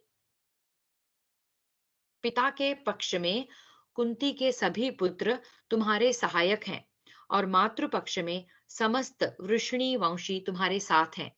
पुरुष श्रेष्ठ, तुम अपने इन दोनों पक्षों को जान लो। तात, मेरे साथ यहाँ से चलने पर आज पांडवों को तुम्हारे विषय में यह पता चल जाए कि तुम कुंती के ही पुत्र हो, और युधिष्ठिर से भी पहले तुम्हारा जन्म हुआ है। पांचों भाई पांडव, द्रौपदी के पांचों पुत्र तथा किसी से परास्त न होने वाला सुभद्रा कुमार वीर अभिमन्यु, ये सभी तुम्हारे चरणों का स्पर्श करेंगे। इसके सिवा पांडवों की सहायता के लिए आए हुए समस्त राजा, राजकुमार तथा अंधक और वृष्णि वंश के योद्धा भी तुम्हारे चरणों में नतमस्तक होंगे। बहुत से राजपुत्र और राजकन्याएं तुम्हारे लिए सोने, चांदी तथा मिट्टी के बने हुए कलश, औषध समूह, सब प्रकार के बीज, संपूर्ण रत्न और लता आदि अभिषेक सामग्री लेकर आएंगी। विशुद्ध हृदय वाले द्विज श्रेष्ठ धौम्य आज तुम्हारे लिए होम करें, और चारों वेदों के विद्वान ब्राह्मण तथा सदा ब्राह्मणोचित धर्म के पालन में स्थित रहने वाले पांडवों के पुरोहित धौम्य जी भी तुम्हारा राज्याभिषेक करें। इसी प्रकार पांचों भाई पुरुष सिंह पांडव, द्रौपदी के पांचों पुत्र, पांचाल और चेदी देश के नरेश तथा मैं, ये सब लोग तुम्हें पृथ्वी पालक सम्राट के पद पर अभिषिक्त करेंगे। कठोर व्रत का पालन करने वाले धर्मपुत्र धर्मात्मा कुंती नंदन राजा युधिष्ठिर तुम्हारे युवराज होंगे, जो हाथ में श्वेत चंवर लेकर तुम्हारे पीछे रथ पर बैठेंगे। और महाबली कुंती कुमार भीमसेन राज्याभिषेक होने के पश्चात तुम्हारे मस्तक पर महान श्वेत छत्र धारण करेंगे। सैकड़ों क्षुद्र घंटिकाओं की सुमधुर ध्वनि से युक्त, व्याघ्र चर्म से आच्छादित तथा श्वेत घोड़ों से जुते हुए तुम्हारे रथ को अर्जुन सारथी बनकर हाँकेंगे, और अभिमन्यु सदा तुम्हारी सेवा के लिए निकट खड़ा रहेगा। नकुल, सहदेव, द्रौपदी के पांच पुत्र, पांचाल देशीय क्षत्रिय तथा महारथी शिखंडी, ये सब तुम्हारे पीछे पीछे चलेंगे। मैं तथा समस्त अंधक और वृष्णि वंश के लोग भी तुम्हारा अनुसरण करेंगे। प्रजानाथ, दशार्ह तथा दशार्ण कुल के समस्त क्षत्रिय तुम्हारे परिवार हो जाएंगे। महाबाहो, तुम अपने भाई पांडवों के साथ राज्य भोगो, जप होम तथा नाना प्रकार के मांगलिक कर्मों में संलग्न रहो। द्रविड़, कुंतल, आंध्र, तालचर, चुचुप तथा विणुप देश के लोग तुम्हारे अग्रगामी हों। सूत, मागध और वंदी जन नाना प्रकार की स्तुतियों द्वारा तुम्हारा यशोगान करें, और पांडव लोग महाराज वसुषेण कर्ण की विजय घोषित कर दें। कुंती कुमार, नक्षत्रों से घिरे हुए चंद्रमा की भांति तुम अपने अन्य भाइयों से घिरे रहकर राज्य का पालन और कुंती को आनंदित करो। तुम्हारे मित्र प्रसन्न हों और शत्रुओं के मन में व्यथा हो।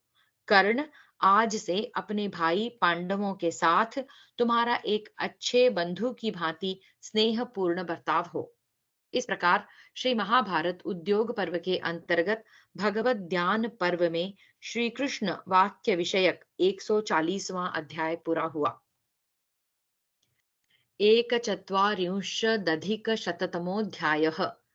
कर्ण का दुर्योधन के पक्ष में रहने के निश्चित विचार का प्रतिपादन करते हुए समर यज्ञ के रूपक का वर्णन करना। कर्ण उवाच।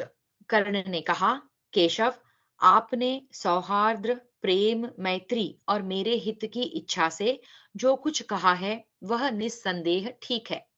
श्री कृष्ण, जैसा कि आप मानते हैं, धर्म शास्त्रों के निर्णय के अनुसार मैं धर्मतः पांडु का ही पुत्र हूँ। इन सब बातों को मैं अच्छी तरह जानता और समझता हूँ। जनार्दन, कुंती ने कन्यावस्था में भगवान सूर्य के संयोग से मुझे गर्भ में धारण किया था, और मेरा जन्म हो जाने पर उन सूर्य देव की आज्ञा से ही मुझे जल में विसर्जित कर दिया था।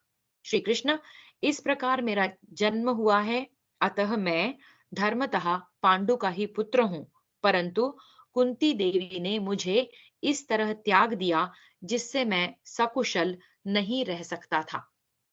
मधुसूदन, उसके बाद अथिरथ नामक सूत मुझे जल में देखते ही निकालकर अपने घर ले आए, और बड़े स्नेह से मुझे अपनी पत्नी राधा की गोद में दे दिया। उस समय मेरे प्रति अधिक स्नेह के कारण राधा के स्तनों में तत्काल दूध उतर आया। माधव, उस अवस्था में उसने मेरा मल मूत्र उठाना स्वीकार किया। अतः सदा धर्म शास्त्रों के श्रवण में तत्पर रहने वाला मुझ जैसा धर्मज्ञ पुरुष राधा के मुख का ग्रास कैसे छीन सकता है? उसका पालन पोषण न करके उसे त्याग देने की क्रूरता कैसे कर सकता है? अथिरथ सूत भी मुझे अपना पुत्र ही समझते हैं और मैं भी सौहार्द्रवश उन्हें सदा से अपना पिता ही मानता आया हूँ। माधव, उन्होंने मेरे जात कर्म आदि संस्कार करवाए तथा जनार्दन, उन्होंने ही पुत्र प्रेम वश शास्त्रीय विधि से ब्राह्मणों द्वारा मेरा वसुषेण नाम रखवाया। श्री कृष्ण, मेरी युवावस्था होने पर अथिरथ ने सूत जाति की कई कन्याओं के साथ मेरा विवाह करवाया। अब उनसे मेरे पुत्र और पौत्र भी पैदा हो चुके हैं। जनार्दन, उन स्त्रियों में मेरा हृदय काम भाव से आसक्त रहा है। गोविंद, अब मैं संपूर्ण पृथ्वी का राज्य पाकर सुवर्ण की राशियां लेकर अथवा हर्ष या भय के कारण भी वह सब संबंध मिथ्या नहीं करना चाहता। श्री कृष्ण, मैंने दुर्योधन का सहारा पाकर धृतराष्ट्र के कुल में रहते हुए 13 वर्षों तक अकंटक राज्य का उपभोग किया है। वहां मैंने सूतों के साथ मिलकर बहुत से यज्ञों का अनुष्ठान किया है तथा उन्हीं के साथ रहकर अनेकानेक कुल धर्म एवं वैवाहिक कार्य संपन्न किए हैं। वृष्णि नंदन श्री कृष्ण, दुर्योधन ने मेरे ही भरोसे हथियार उठाने तथा पांडवों के साथ विग्रह करने का साहस किया है। अतः अच्युत, मुझे द्वैरथ युद्ध में सव्यसाची अर्जुन के विरुद्ध लोहा लेना तथा उनका सामना करने के लिए उसने चुन लिया है। जनार्दन, इस समय मैं वध, बंधन, भय अथवा लोभ से भी बुद्धिमान धृतराष्ट्र पुत्र दुर्योधन के साथ मिथ्या व्यवहार नहीं करना चाहता। ऋषिकेश, अब यदि मैं अर्जुन के साथ द्वैरथ युद्ध न करूं तो यह मेरे और अर्जुन दोनों के लिए अपयश की बात होगी। मधुसूदन, इसमें संदेह नहीं कि आप मेरे हित के लिए ही ये सब बातें कहते हैं। पांडव आपके अधीन हैं, इसलिए आप उनसे जो कुछ भी कहेंगे वह सब वे अवश्य ही कर सकते हैं।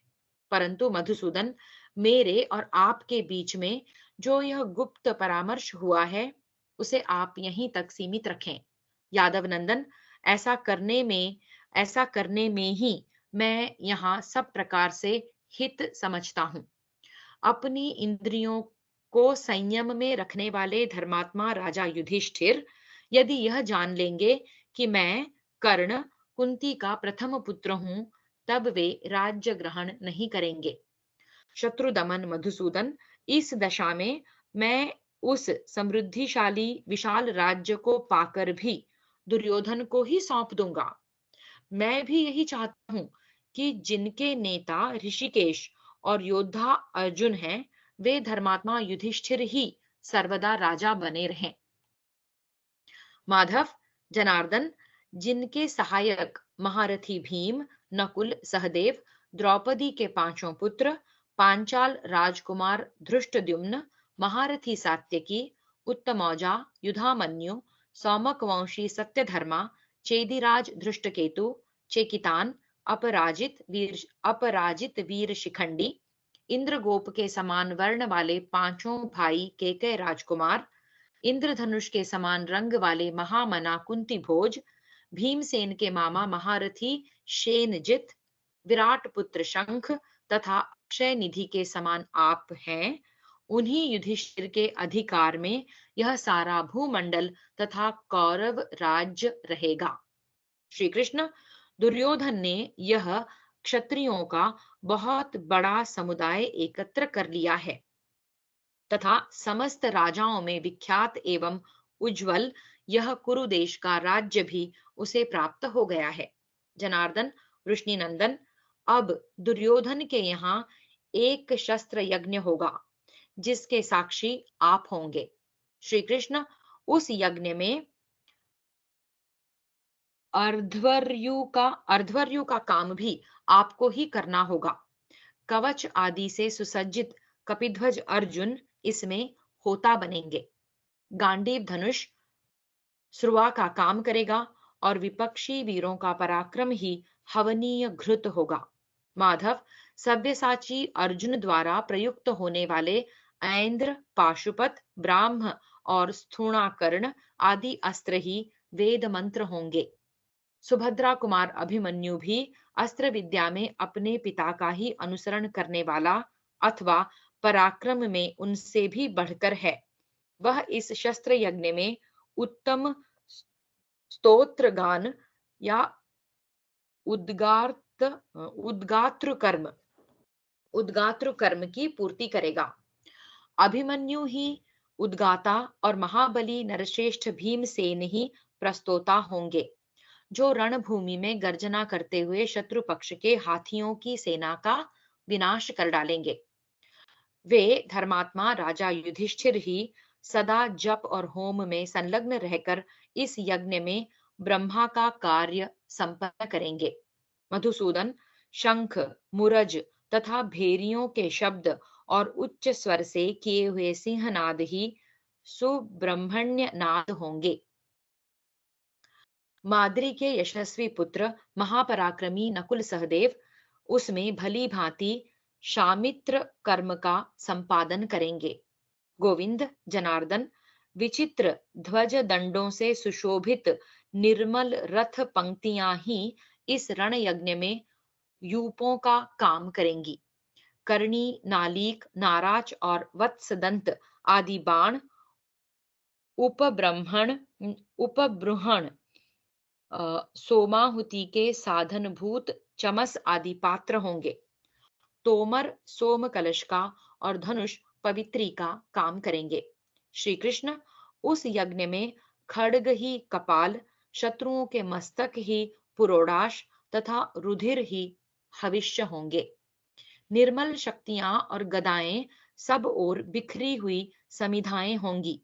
द्रोण और कृपाचार्य के शिष्य ही सदस्य का कार्य करेंगे। गांडीवधारी अर्जुन के छोड़े हुए तथा द्रोणाचार्य, अश्वत्थामा एवं अन्य महारथियों के चलाए हुए बाण यज्ञ कुंड के सब ओर बिछाए जाने वाले कुशों का काम देंगे। सात्यकी प्रतिष्ठाता अधर्यु के दूसरे सहयोगी का कार्य करेंगे। धृतराष्ट्र पुत्र दुर्योधन इस रण यज्ञ की दीक्षा लेगा और उसकी विशाल सेना ही यजमान पत्नी का काम करेगी। महाबाहो, इस महायज्ञ का अनुष्ठान आरंभ हो जाने पर उसके अतिरात्र याग में अथवा आधी रात के समय महाबली घटोत्कच शामित्र कर्म करेगा।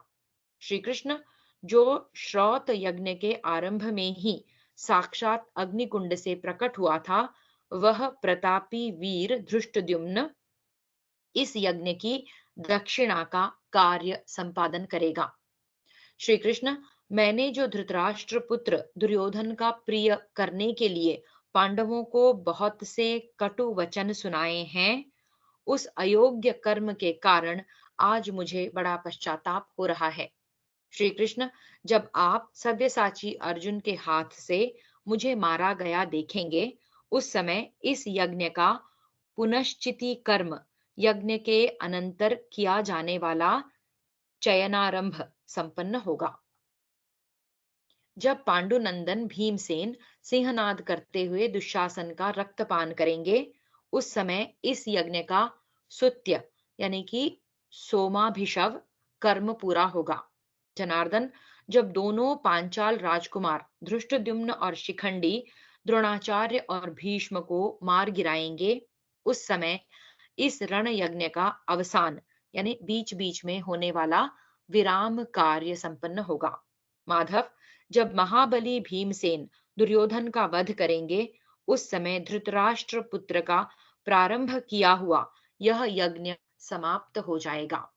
केशव, जिनके पति, पुत्र और संरक्षक मार दिए गए होंगे, वे धृतराष्ट्र के पुत्रों और पौत्रों की बहुएं जब गांधारी के साथ एकत्र होकर कुत्तों, गीधों और कुकर पक्षियों से भरे हुए समरांगण में रोती हुई विचरेंगी, जनार्दन, वही उस यज्ञ का अवभृत स्नान होगा। क्षत्रिय शिरोमणि मधुसूदन, तुम्हारे इस शांति स्थापन के प्रयत्न से कहीं ऐसा न हो कि विद्यावृद्ध, वयोवृद्ध क्षत्रिय गण व्यर्थ मृत्यु को प्राप्त हों, युद्ध में शस्त्रों से होने वाली मृत्यु से वंचित रह जाएं। केशव, कुरुक्षेत्र तीनों लोकों के लिए परम पुण्यतम तीर्थ है। यह समृद्धिशाली क्षत्रिय समुदाय वहीं जाकर शस्त्रों के आघात से मृत्यु को प्राप्त हो। कमल नयन वृष्णि नंदन, आप भी इसकी सिद्धि के लिए ही ऐसा मनोवांछित प्रयत्न करें, जिससे यह सारा का सारा क्षत्रिय समूह स्वर्ग लोक में पहुंच जाए। जनार्दन, जब तक ये पर्वत और सरिताएं रहेंगी, तब तक इस युद्ध की कीर्ति कथा अक्षय बनी रहेगी। वार्ष्णेय, ब्राह्मण लोग क्षत्रियों के समाज में इस महाभारत युद्ध का, जिसमें राजाओं के सुयश रूपी धन का संग्रह होने वाला है, वर्णन करेंगे। शत्रुओं को संताप देने वाले केशव, आप इस मंत्रणा को सदा गुप्त रखते हुए ही कुंती कुमार अर्जुन को मेरे साथ युद्ध करने के लिए ले आवें। इस प्रकार श्री महाभारत उद्योग पर्व के अंतर्गत भगवत ध्यान पर्व में कर्ण के द्वारा अपने निश्चित विचार का प्रतिपादन विषयक 141वां अध्याय पूरा हुआ। द्विचत्वारिंशदधिकशततमोऽध्यायः। भगवान श्री कृष्ण का कर्ण से पांडव पक्ष की निश्चित विजय का प्रतिपादन। संजय उवाच। संजय कहते हैं, राजन, विपक्षी वीरों का वध करने वाले भगवान केशव कर्ण की उपर्युक्त बात सुनकर ठठाकर हंस पड़े और मुस्कुराते हुए इस प्रकार बोले। श्री भगवान उवाच। श्री भगवान बोले, कर्ण, मैं जो राज्य की प्राप्ति का उपाय बता रहा हूं, जान पड़ता है वह तुम्हें ग्राह्य नहीं प्रतीत होता है। तुम मेरी दी हुई पृथ्वी का शासन नहीं करना चाहते हो।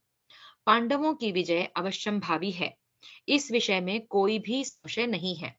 पांडुनंदन अर्जुन का वानर राज हनुमान से उपलक्षित वह भयंकर विजय ध्वज बहुत ऊंचा दिखाई देता है।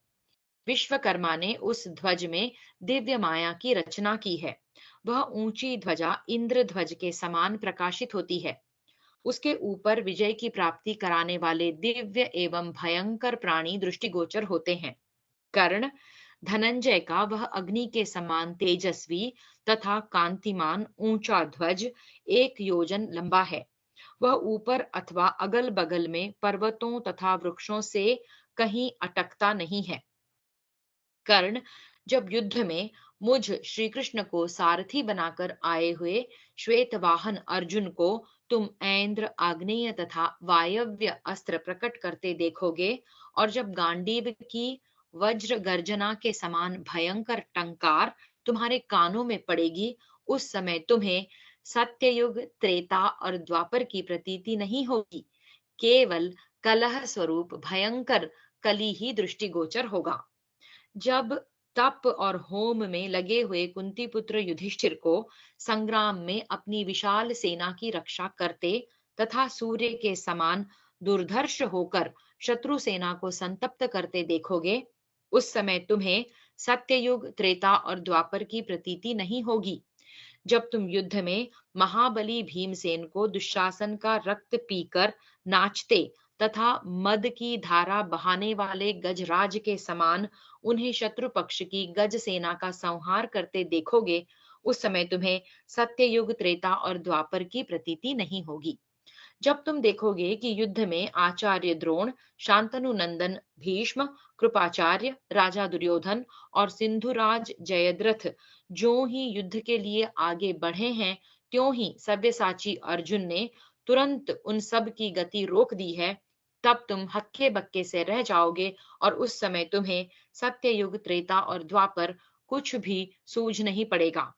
जब युद्ध स्थल में अस्त्र शस्त्रों का प्रहार प्रगाढ़ अवस्था को पहुंच जाएगा, जोर जोर से होने लगेगा और शत्रु वीरों के रथ को नष्ट भ्रष्ट करने वाले महाबली माद्री कुमार नकुल सहदेव 2 गजराजों की भांति धृतराष्ट्र पुत्रों की सेना को क्षुब्ध करने लगेंगे, तथा जब तुम अपनी आंखों से यह अवस्था देखोगे, उस समय तुम्हारे सामने न सत्ययुग होगा, न त्रेता और न द्वापर ही रह जाएगा।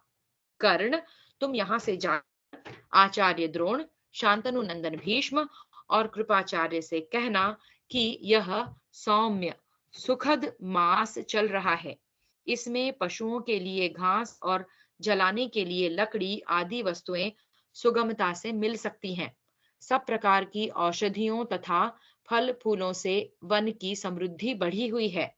धान के खेतों में खूब फल लगे हुए हैं। मक्खियां बहुत कम हो गई हैं। धरती पर कीचड़ का नाम नहीं है। जल स्वच्छ एवं सुस्वादु प्रतीत होता है। इस सुखद समय में न तो अधिक गर्मी है और न अधिक सर्दी ही। यह मार्गशीर्ष मास चल रहा है। आज से 7वें दिन के बाद अमावस्या होगी। उसके देवता इंद्र कहे गए हैं। उसी में युद्ध आरंभ किया जाए। इसी प्रकार जो युद्ध के लिए यहाँ पधारे हैं, उन समस्त राजाओं से भी कह देना, आप लोगों के मन में जो अभिलाषा है वह सब मैं अवश्य पूर्ण करूंगा। दुर्योधन के वश में रहने वाले जितने राजा और राजकुमार हैं, वे शस्त्रों द्वारा मृत्यु को प्राप्त होकर उत्तम गति लाभ करेंगे। इस प्रकार श्री महाभारत उद्योग पर्व के अंतर्गत भगवत ध्यान पर्व में कर्ण के द्वारा अपने अभिप्राय निवेदन के प्रसंग में भगवत वाक्य विषयक 142वां अध्याय पूरा हुआ। त्रिचत्वारिंशदधिकशततमोऽध्यायः। कर्ण के द्वारा पांडवों की विजय और कौरवों की पराजय सूचित करने वाले लक्षणों एवं अपने स्वप्न का वर्णन। संजय उवाच। संजय कहते हैं, राजन, भगवान केशव का वह हितकर एवं कल्याणकारी वचन सुनकर कर्ण मधुसूदन श्री कृष्ण के प्रति सम्मान का भाव प्रदर्शित करते हुए इस प्रकार बोला, महाबाहो, आप सब कुछ जानते हुए भी मुझे मोह में क्यों डालना चाहते हैं? यह जो इस भूतल का पूर्ण रूप से विनाश उपस्थित हुआ है, उसमें मैं शकुनी, दुशासन तथा धृतराष्ट्र पुत्र राजा दुर्योधन निमित्त मात्र हुए हैं। श्री कृष्ण, इसमें संदेह नहीं कि कौरवों और पांडवों का यह बड़ा भयंकर युद्ध उपस्थित हुआ है, जो रक्त की कीच मचा देने वाला है। दुर्योधन के वश में रहने वाले जो राजा दुर्योधन के वश में रहने वाले जो राजा और राजकुमार हैं, वे रणभूमि में अस्त्र शस्त्रों की आग से जलकर निश्चय ही यमलोक में जा पहुंचेंगे। मधुसूदन, मुझे बहुत से भयंकर स्वप्न दिखाई देते हैं। घोर अपशकुन तथा अत्यंत दारुण उत्पात दृष्टिगोचर होते हैं। वृष्णिनंदन, वे रोंगटे खड़े कर देने वाले विविध उत्पात मानो दुर्योधन की पराजय और युधिष्ठिर की विजय घोषित करते हैं। महातेजस्वी एवं तीक्ष्ण ग्रह शनैश्चर प्रजापति संबंधी रोहिणी नक्षत्र को पीड़ित करते हुए जगत के प्राणियों को अधिक से अधिक पीड़ा दे रहे हैं। मधुसूदन, मंगल ग्रह ज्येष्ठा के निकट से वक्र गति का आश्रय ले अनुराधा नक्षत्र पर आना चाहते हैं, जो राज्यस्थ राजा के मित्र मंडल का विनाश सा सूचित कर रहे हैं। वृष्णि नंदन श्री कृष्ण, निश्चय ही कौरवों पर महान भय उपस्थित हुआ है। विशेषतः महापात नामक ग्रह चित्रा को पीड़ा दे रहा है, जो राजाओं के विनाश का सूचक है। चंद्रमा का कलंक यानी कि काला चिन्ह मिट सा गया है। राहु सूर्य के समीप जा रहा है। आकाश से ये उल्काएं गिर रही हैं। वज्रपात के से शब्द हो रहे हैं और धरती डोलती सी जान पड़ती है। माधव, गजराज परस्पर टकराते और विकृत शब्द करते हैं। घोड़े नेत्रों से आंसू बहा रहे हैं। वे घास और पानी भी प्रसन्नता पूर्वक नहीं ग्रहण करते हैं। महाबाहो, कहते हैं, इन निमित्तों यानी कि उत्पात सूचक लक्षणों के प्रकट होने पर प्राणियों के विनाश करने वाले दारुण भय की उपस्थिति होती है। केशव, हाथी, घोड़े तथा मनुष्य भोजन तो थोड़ा ही करते हैं, परंतु उनके पेट से मल अधिक निकलता देखा जाता है। मधुसूदन, दुर्योधन की समस्त सेनाओं में ये बातें पाई जाती हैं। मनीषी पुरुष इन्हें पराजय का लक्षण कहते हैं। श्री कृष्ण पांडवों के वाहन प्रसन्न बताए जाते हैं और मृग उनके दाहिने से जाते देखे जाते हैं। यह लक्षण उनकी विजय का सूचक है। केशव सभी दुर्योधन के बाएं से निकलते हैं और उसे प्रायः ऐसी वाणी सुनाई देती है जिसके बोल जिसके बोलने वाले का शरीर नहीं दिखाई देता। यह उसकी पराजय का चिन्ह है। मोर शुभ शकुन सूचित करने वाले मुर्गे, हंस, सारस, चातक तथा चकोरों के समुदाय पांडवों का अनुसरण करते हैं।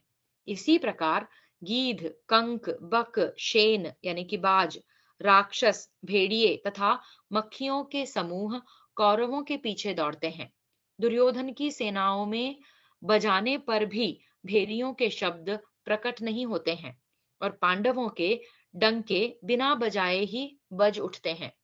दुर्योधन की सेनाओं में कुएं और जलाशय गाय बैलों के समान शब्द करते हैं।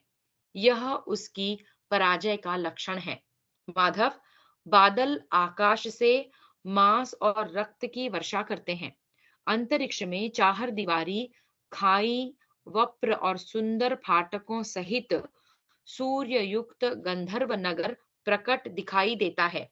वहां सूर्य को चारों ओर से घेर कर एक काला परिघ प्रकट होता है।